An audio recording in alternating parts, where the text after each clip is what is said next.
사면상은 31장까지 있죠. 오늘은 마지막 31장을 하지 않고 30장을 우리가 함께 나누면서 우리에게 주실 하나님 말씀을 기대해 봅니다. 저는 우리 교회 성도님들이 하나님께 물질 드리는 모습을 보면 참 감사하고 기쁩니다. 하나님이 채워주시며 감사해서 풍성하게 드리는 손길들을 볼 때마다 너무 아름답고 기쁘고 좋습니다. 또한 풍부하게 드리지는 못하지만 작은 그 물질을 정성스럽게 드리는 그 손길 또한 참 아름답게 느껴집니다. 여러분들은 보셨는지 모르겠지만 우리 교회 헌금 내역을 가끔 보면 5센트 끝에 5센트가 붙을 때가 있습니다. 예를 들어서 1775불 15센트 해서 맨 끝에 5센트가 붙었습니다. 간혹 가다 보면은 이렇게 호주 화폐에서 가장 작은 단위인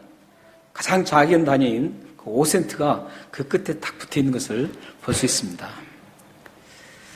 어떤 분은 그 5센트를 생각하면서 이렇게 생각할 수도 있습니다. 10센트로 하든지 1불로 하든지 끝을 좀 마무리를 5센트 말고 그렇게 좀 마무리를 해서 드리면 얼마나 좋나 이렇게 생각할 수도 있겠지만 목사인 제 눈에는 끝에 붙은 그 5센트가 얼마나 귀하고 아름다운지 모릅니다. 제가 5센트가 이제 아름답다고 하니까 다음 주일날 우리 성도님들이 모두 5센트만 준비해서 아름다워지시기 위해서 5센트만 준비해서 드릴 줄 모르겠어요. 5센트만 드려도 괜찮습니다. 5센트 드려도 괜찮아요. 단 여러분이 정말 자원하는 마음으로 하나님이 허락하신 그 구원의 은혜에 감사하고 지금까지 변함없이 동행해 주신 그 하나님을 생각하며 그 하나님의 사랑이 너무 감격스러워서 그 5센트를 준비해서 드린다면 그 5센트는 500만 불보다도 더 값지고 아름다운 물질이 될 것입니다. 하나님의 기쁨이 되는 건강하고 좋은 교회가 되려면 크든 적든 차별하지 않고 모두가 다 아름답다라고 볼 수 있어야 합니다. 큰 것은 아름답게 보는 교회는 좋지 못한, 건강하지 못한 교회입니다. 크든 작든 모두가 다 아름답게 보는 교회가 하나님 보시기에 참 좋은 교회입니다. 세상과 교회가 확연하게 다른 점이 있죠. 물론 세상과 교회가 여러 가지 다른 점이 있습니다. 다른 점이 있는데 그 다른 점 중에 하나가 차별이라는 단어입니다. 차별. 세상은 차별하기를 좋아합니다. 세상은 이 돈이 많고 적고를 차별해서 구분하기를 좋아합니다. 외모의 화려함과 또 초라함을 보고 차별을 하기를 좋아합니다. 지식의 깊이를 비교해서 차별하기도 하고 신분의 높낮이를 비교해서 차별합니다. 그런가 하면은 피부가 까만색인가 하얀색인가 구분해서 차별하기도 합니다. 이처럼 세상은 차별하기를 참 좋아합니다. 그러나 예수 그리스도를 믿는 공동체인 교회는 차별을 좋아하지 않습니다. 아니, 교회는 차별해서는 안 되는 공동체입니다. 그런데도 슬프게도 교회 공동체 안에서 차별이 이루어지고 있습니다. 차별하는 세상이 싫어서 희망을 안고 교회에 한번 왔는데 교회에 와서도 차별을 당하니까 실망해서 돌아가는 그런 슬픈 현상이 지금 교회 안에서 일어나고 있습니다. 사도 바울은 로마서 10장 12절에서 유대인이나 헬라인이나 차별이 없다고 선언합니다. 우리 다 같이 12개 띄워졌는데 한번 읽어보시죠. 자, 시작.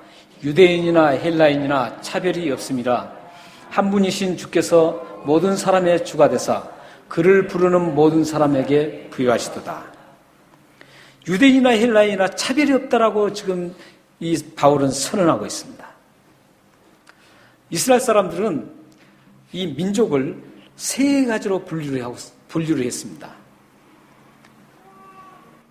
세 가지로 분류했는데 첫 번째는 하나님으로부터 선택받은 자신들, 유대인들, 유대 민족을 구분했고 하나님 앞에 선택받지 못한 이방인들 가운데서는 두 개로 구분을 했습니다. 두 개로 구분했는데 그 두 개 구분은 지혜로운 헬라 민족, 지금의 그리스죠. 여기 시드니 같은 데 보면 그리스 사람들이 참 많습니다.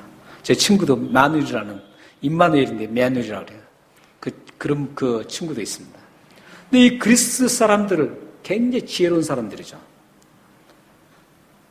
철학자들이 거기서부터 나오죠. 그래서 유대인들은 이 이방 민족 중에서 구분을 했는데 헬라 민족과 헬라 민족 외의 모든 민족, 이 민족을 뭐라고 한 줄 아세요? 야만인 민족이라고 했습니다. 야만인. 이렇게 이스라엘 사람들은 구분을 했어요. 세 가지로. 근데 이스라엘 사람들이 이렇게 세 분류로 민족을 구분했는데 이 세 민족의 구분을 했는데 그 민족의 구분이 간격이 차이가 대단하게 생각했습니다.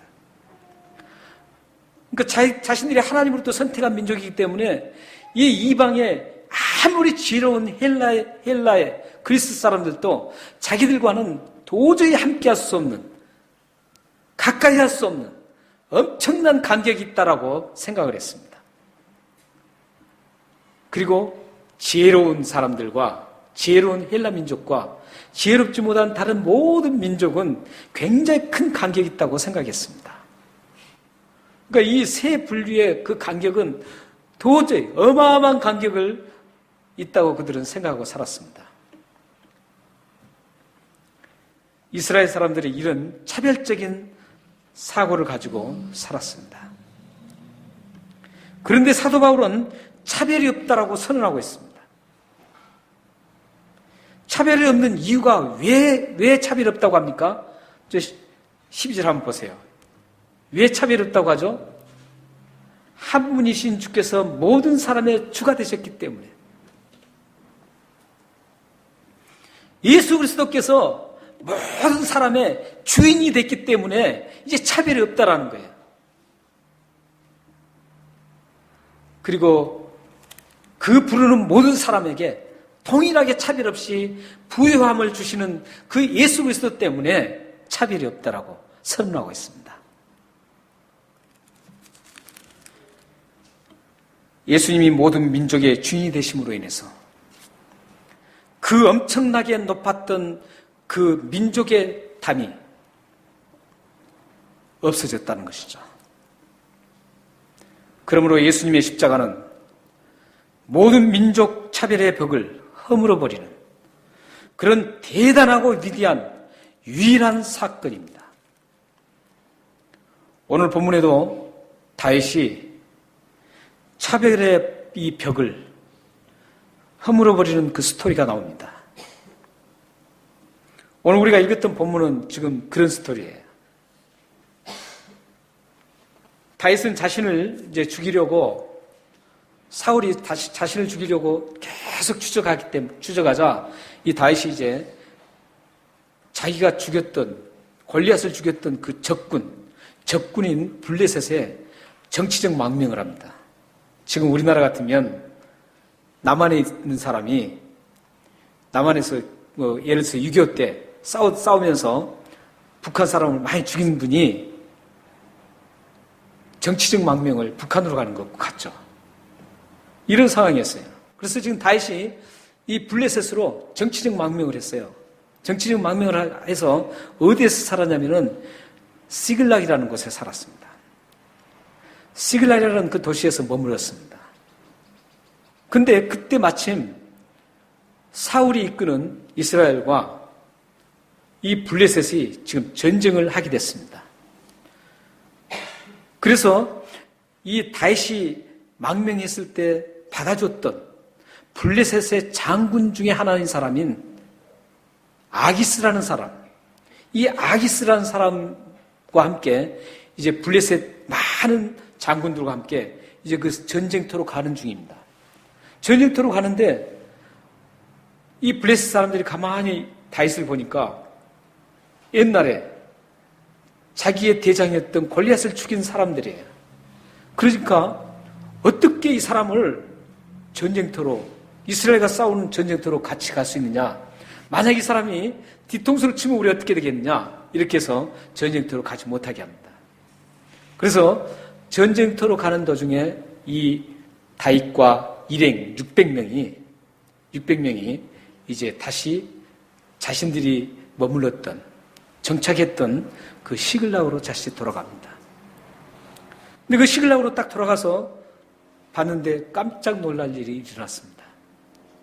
시글락에 도착해서 보니까 시글락 그 도시가 완전히 불타고 폐해가 됐습니다. 자신들이 없는 사이에 이 아말렉이라는 그 군대가 쳐들어와서 다윗의 부인과 다윗과 함께 갔던 그 600명의 자녀들, 부인들, 또 모든 물건들을 다 약탈해 가버렸습니다. 그리고 다 사로잡아 갔어요. 그 모습을 보고 600명이 그 본문에 보면 그 모습을 보고 600명이 통곡을 합니다.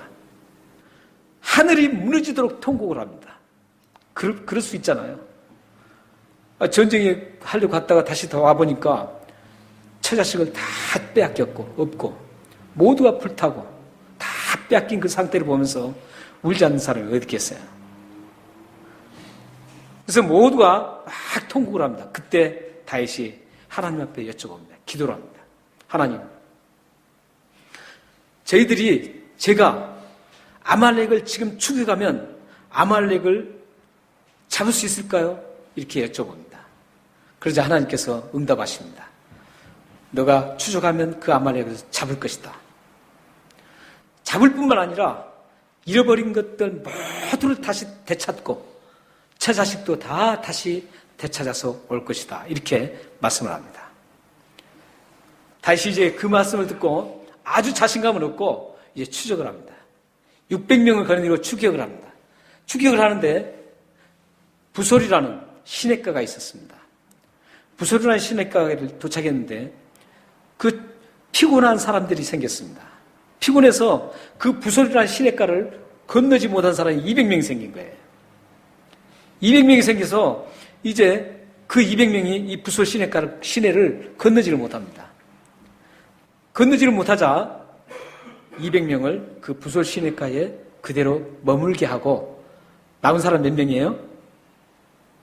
몇 명입니까? 여기는 초등학교 다 안 나오셨나 봐요. 400명이죠. 400명이 이제 그 아말렉을 추격합니다.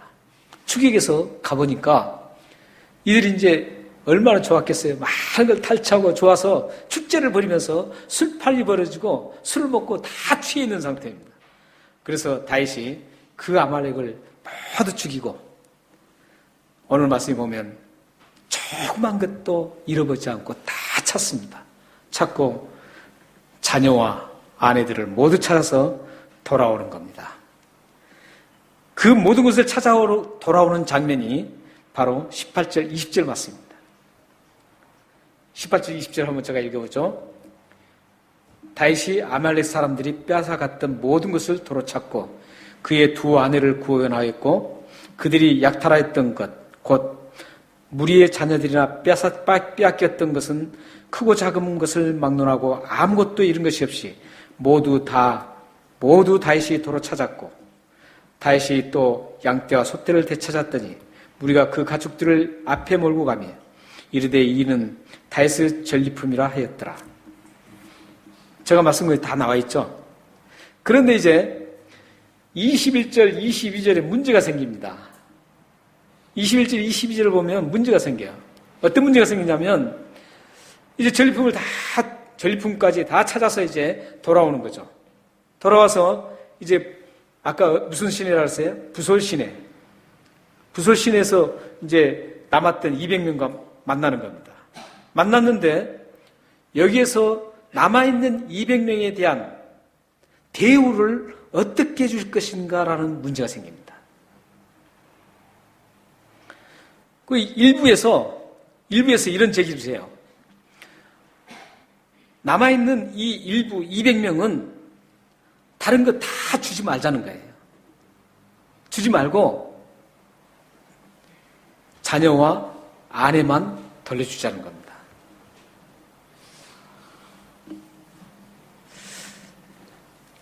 그러니까 그들이 그 물건을 주지 말고 아내만 주자고 주장하는 그 주장이 사실 전혀 엉터리는 아닙니다. 한마디로 공짜는 없다는 거죠. 차별을 두어야 한다는 것이죠. 목숨을 걸고 싸운 사람과 시냇가에서 한가하게 있었던 사람과 같을 수 없다는 겁니다. 차별을 해야 된다는 겁니다. 사실 이들의 주장은 엉터리가 아니라 아주 객관적이고 합리적인 그럴듯한 주장입니다. 수고한 대가만큼 가져야 한다는 이 논리가 얼마나 그럴듯합니까? 노력을 많이 한 사람과 노력을 적게 한 사람을 차별해서 지급해야 된다는 이 주장이 얼마나 객관적이고 신사적입니까? 수고를 많이 한 사람과 수고를 적게 한 사람, 차별을 두어야 한다는 이 논리가 얼마나 합리적입니까? 그런데 이들의 주장을 성경적인 시각으로 보면 세상이 지지하는 사랑이 없는 차별 논리라는 것을 알 수 있습니다. 많은 크리스천들이 이런 차별 논리에 속아서 하나님이 원하시는 그 사랑을 실천하지 못하는 그런 아주 궁핍한 삶을 살아가고 있습니다. 이런 그럴듯한 합리적인 논리, 객관적인 논리, 이런 논리, 세상적인 이 논리 속에는 사랑이 없다는 것이죠. 교회에는 사랑이 있어야 되고 예수를 믿는 사람은 사랑이 있어야 되는데 그 사랑은 쏙 빼고 오직 합리적이고 논리적이고 객관적인 어떤 그럴듯한 것만 내세우는 겁니다. 여기에 우리는 많은 함정에 빠집니다. 내가 저 사람 도와야 되나? 아니야, 저 사람 저렇게 게을른데 내가 도우면 안 되지. 이런 논리에 빠질 수 있다는 겁니다. 저 사람은 왜 저렇게 살아가? 그러니까 저 모양이지. 저 사람 도와주면 자꾸 버릇돼서 안 된다라고 얘기합니다. 그럴듯한 합리적인 얘기입니다. 그러나 우리가 성경적으로 정말 들어가 보면 우리는 그 사람을 돕는 것은 돕는 선에서 끝나는 겁니다. 사랑만 가지고 돕고 그 이외의 것은 생각할 필요가 없는 게 우리 그리스도인의 사랑입니다. 사실 이들이 주장하는 이 주장으로 인해서 많은 그리스도인들이 이 합리적인 주장이라고 생각하고 사랑 실천을 못합니다. 어떻게 보면 사랑을 실천하고 싶은 마음이 없어서 이런 논리를 끌어들인 사람도 있습니다. 그런데 23절, 25절 말씀을 보면 다윗은 사랑이 없는 이 세상의 차별 논리를 받아들이지 않습니다. 다윗은 확실히 하나님의 사람입니다. 다윗은 확실히 사랑의 사람이었습니다. 받아들이지 않는 이유가 23절에 나옵니다. 23절 한번 우리 다 같이 읽어보겠습니다. 자, 시작. 다윗이 이르되 나의 형제들아 여호와께서 우리를 보호하시고 우리를 치러온 그 군대를 우리 손에 넘기셨은지 그가 우리에게 주신 것을 너희가 이같이 못하리라. 지금 다윗은 어떻게 얘기하고 있습니까? 그들이 이 합리적 객관적인 것을 받아들이지 않는 이유가 뭐예요? 우리를 보호하셨던 분이 하나님이라는 거죠. 그리고 그 군대를 우리 손에 넘겨준 분이 하나님이라는 겁니다. 그리고 우리에게 그 모든 물건들, 재산들을 우리에게 주신 분이 하나님이라는 겁니다.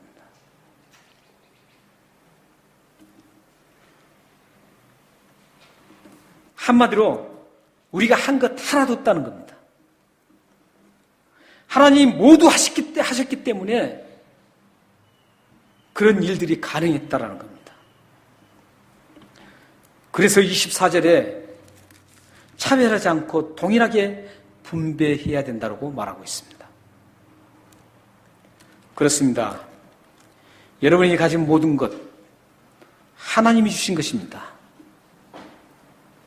지금까지 지나온 그 수많은 시간들은 하나님의 보호 때문에 가능했습니다. 하나님이 없이 여러분 스스로 되어지는 것 하나도 없었습니다. 그래서 우리는 차별하지 않고 나눔의 삶을 살아야 합니다. 다시 23절에서 형제라는 말을 사용한 이유는 하나님 안에서 차별하지 않고 나누며 살아가야 한다는 사실을 강조하기 위해서였습니다. 사실 교회가 정말 하나님이 보실 때 좋은 교회인가, 성경적인 건강한 교회인가, 그걸 간단하게 단순하게 판단하는 기준을 하나 여러분들에게 드리겠습니다. 여러분들 어느 교회를 가도 그 판단 한번 딱 해보면 이 교회가 괜찮다, 안 좋게 별로구나, 이걸 판단하실 수 있습니다. 뿐만 아니라 같은 크리스천들을 만났을 때도 여러분들이 저분은 신앙이 좋다 나쁘다 우리가 평가하기 힘들잖아요. 근데 만났을 때 저분은 참 괜찮은 크리스천이다, 좋은 크리스천이다, 하나님이 참 좋아하실 분이다, 아니다, 이걸 판단하는 단순한 기준 하나를 여러분들에게 제시해드리겠습니다. 그 제시한 단어가 바로 차별이라는 단어입니다. 교회 내에 차별화되어 있는 그 교회는 좋은 교회 아닙니다. 그 교회가 아무리 크고 화려해도 그 교회에 만약에 차별이 이루어지고 있다면 그 교회는 하나님이 좋아하지 않는 교회입니다. 그 교회에 거지가 들어와도 누구나 환영하고 누구나 다 같이 포옹하고 함께 어울리는 그런 교회만이 하나님의 교회입니다. 거지가 왔다고 해서 한쪽으로 버려버린다면 그 교회는 좋은 교회가 아닙니다. 제가 극단적인 비유를 했는지 모르지만 직업 하나도 떳떳하게 말하지 못한 교회가 있으면 되겠습니까? 내가 청소한다라는 말 한마디를 할 수 없는 교회가 있다면 그 교회가 바로 그 어떤 좋은 교회냐고요. 누구나 다 내가 이걸 하고 있습니다, 내가 이런 걸 하고 있습니다, 모두가 다 해도 꺼리낌 없이 다 차별 없이 함께 어울릴 수 있는 그런 교회가 정말 좋은 교회고 건강한 성경적인 교회입니다. 그러니까 여러분들은 가셔서 성도 간에 차별을 하고 있는지 아니면 그 교회가 어떤 차별이 있는지 이것부터 보시면 그 교회가 괜찮은지 나쁜지 금방 알 수 있습니다. 개인적으로도 그래요. 개인적으로도 만나서 같이 대화하면서 같이 이제 여러 개 어울리잖아요. 어울리는데 저 사람은 별로야 하면서 딱 자르고 이렇게 하는 그런 사람들, 이런 분들은 아직 신앙이 연결해 있지 않습니다. 성경이 말하는 성숙한 크리스천이 아닙니다. 아직 베이비 크리스천입니다. 정말 그리스도 안에서 새로운 사람으로 거듭나고 하나님을 사랑하고 이웃을 사랑하라는 그 말씀을 정말로 가지고 있다면, 그 가지고 있는 성숙한 그리스도인이라면 어떤 사람도 다 포용할 수 있습니다. 나를 못사게 굴고 나를 욕하고 나의 사업을 망하게 한 사람도 그 사람을 포용할 수가 있는 겁니다. 이게 진정한 성숙한 그리스도인입니다. 여러분들은 이런 성숙함으로 나가야 됩니다. 그래야 크리스천답죠. 정말 예수 믿는 사람답죠. 그런 모습을 보고 사람들이 예수를 믿고 싶어하는 구미가 당기죠. 그렇지 못하면 어디를 가든지 차별하고 저 사람은 이런 복음적이지 않는, 사랑이 없는 그런 그리스도인으로서 살아간다고 하면 사람들이 어떻게 거기서 하나님을 발견하고 예수 그리스도의 사랑을 발견할 수 있겠어요? 발견을 못하죠. 여러분들은 사람을 만날 때도 그거 하나 보면 저분 하나님의 사람이다. 하나님이 좋아하실 그런 분이다. 이걸 금방 판단할 수 있습니다. 무엇으로요? 차별화, 이것으로요.